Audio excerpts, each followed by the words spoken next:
Uno dei dati peggiori è quello dell'ULSS 3 Serenissima di Venezia, con un disavanzo di quasi 145 milioni di euro, di cui una cinquantina solo per i costi relativi alla gestione del Covid.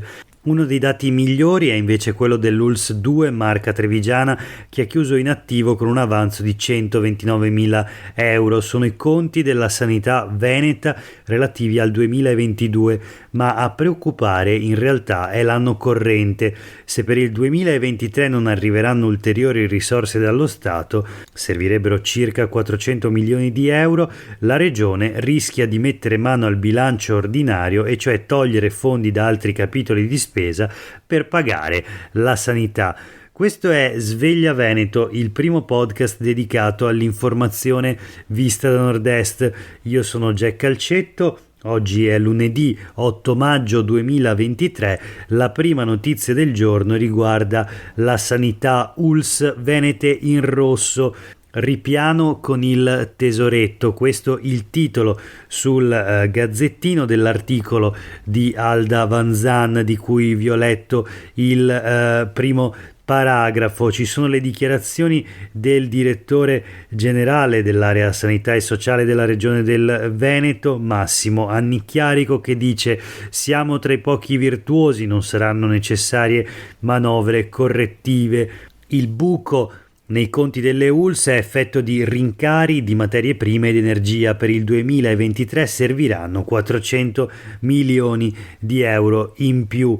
Avanzo di bilancio solo per Marca Trevigiana e IOV di Padova. Domani è previsto il vertice dei direttori generali delle varie ULSS con l'assessora Lanzarin. Dopo che in questi giorni le singole ULSS hanno chiuso i bilanci consuntivi del 2022, in pochissimi casi, appunto l'ULSS 2 di Treviso o lo IOV di Padova, i conti sono risultati in attivo. Sempre a Padova invece l'ULSS 6 Euganea ha registrato una perdita di 38 milioni di euro, a Rovigo l'ULSS 5 Polesana ha avuto un rosso di oltre 55 milioni, a Belluno l'ULSS 1 Dolomiti ha avuto una perdita di 11,5 milioni. Il record a Venezia, dove per la particolare conformazione geografica, scrive Alda Vanzan, il rosso è praticamente fisiologico.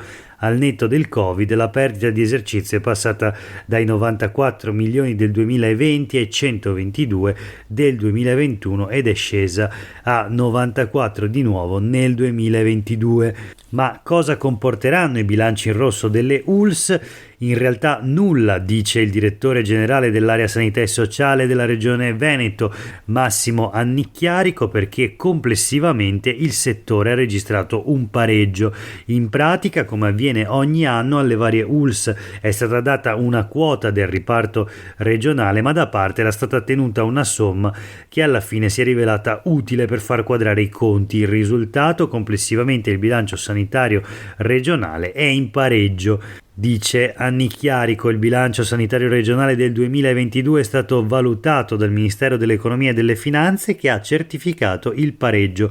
Questo è avvenuto per pochissime regioni, sono sempre dichiarazioni di Annicchiarico, tra queste il Veneto e anche la Lombardia, mentre altre hanno dovuto effettuare manovre correttive per pareggiare i conti e non incappare in sanzioni. Domani comunque è previsto a Palazzo Balbi l'incontro dei direttori generali delle ULSS con l'assessore alla sanità Manuela Lanzarin e con il direttore Massimo Annicchiarico. La preoccupazione riguarda appunto soprattutto l'anno in corso, il 2023. Nel frattempo, sempre sulle pagine del Gazzettino, un'altra notizia che riguarda la sanità. Ostetriche richieste all'estero, ma poche e mal pagate in Italia. Abbiamo chiesto 2000 borse di studio, ne avremo solo 1300. Insomma, Graziella Melina in questo articolo si concentra sulle condizioni di questa particolare disciplina della medicina. All'estero sono molto richieste, ma in Italia sono poche e mal pagate. Ecco perché ormai il futuro delle nostre ostetriche dipenderà dalle prossime decisioni del governo, o meglio dalle risorse che saranno destinate per supportare queste professioniste. una questione quindi nazionale, ma che naturalmente si ripercuote anche sul territorio della nostra regione. Voltiamo pagina, proseguiamo con la rassegna stampa di oggi, alcune notizie flash. Siamo ancora sul Gazzettino, in particolare a Venezia, o meglio nel Veneto orientale, mafia a Eraclea, in carcere l'ex sindaco Graziano Teso. Questo il titolo. I giudici: era al servizio dei casalesi per pagare l'appoggio elettorale avuto. Si parla quindi della vicenda dei casalesi di Eraclea. Leggiamo le prime righe dell'articolo di Maurizio Dianese. Graziano Teso non è stato solo il primo sindaco del Veneto condannato in via definitiva per concorso esterno in associazione mafiosa, adesso è anche il primo sindaco veneto che finisce in carcere per scontare la pena definitiva a 2 anni e 2 mesi che la Cassazione gli ha inflitto. Graziano Teso, assieme agli altri imputati condannati, è stato infatti arrestato e portato in carcere a Venezia.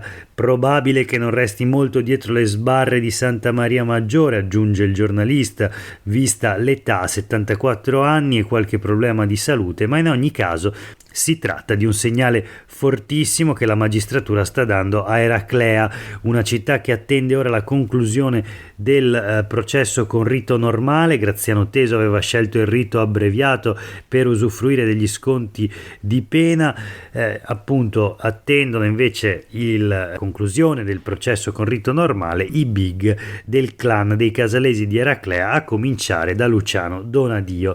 E infatti era proprio Donadio, leggiamo ancora sul Gazzettino, a tenere i contatti con l'ex sindaco, il quale secondo i giudici di appello era pienamente consapevole delle caratteristiche mafiose del sodalizio. Donadio e Raffaele Buonanno, infatti, arrivati a Eraclea alla fine degli anni 90, hanno sempre mantenuto stretti legami con le famiglie camorristiche campane, circostanza confermata dalle intercettazioni e dalle confessioni delle persone che hanno collaborato con la procura di Venezia, tra cui l'ex braccio destro del boss Christian Sgnaolin. Leggiamo ancora: il boss Donadio aveva appoggiato pubblicamente la ricandidatura dell'ex sindaco Graziano Teso, che appunto dovrà scontare la pena definitiva a 2 anni e 2 mesi inflittagli dalla Cassazione. L'unico avversario politico che lo contrastò a Eraclea fu Antonio Burato. Ebbene, questi subì un attacco incendiario. Tutto questo quindi per quanto riguarda la vicenda dei casalesi di Eraclea, una vicenda di mafia, una storia di mafia che continueremo a seguire e raccontare in questo podcast.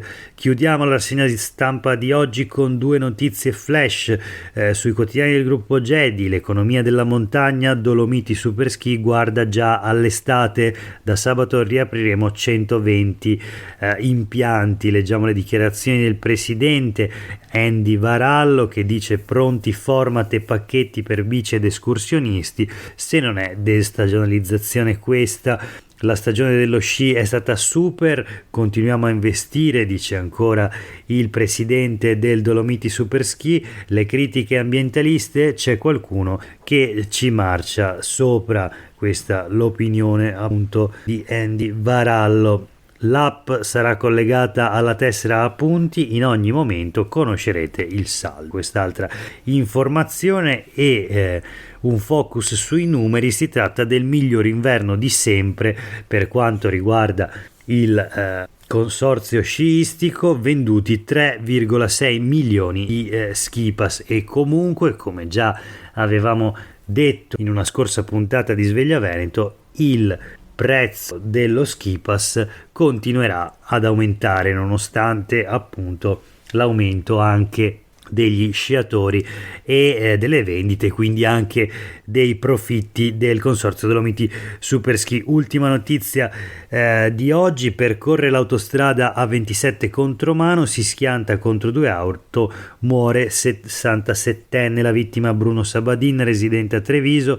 3 feriti non gravi sugli altri veicoli, fra cui un 40enne veneziano. È l'ennesima tragedia sulle strade, in questo caso sull'autostrada Venezia-Belluno. Per oggi è davvero tutto, grazie per aver ascoltato questa puntata di Sveglia Veneto. A tutte e tutti voi una buona giornata.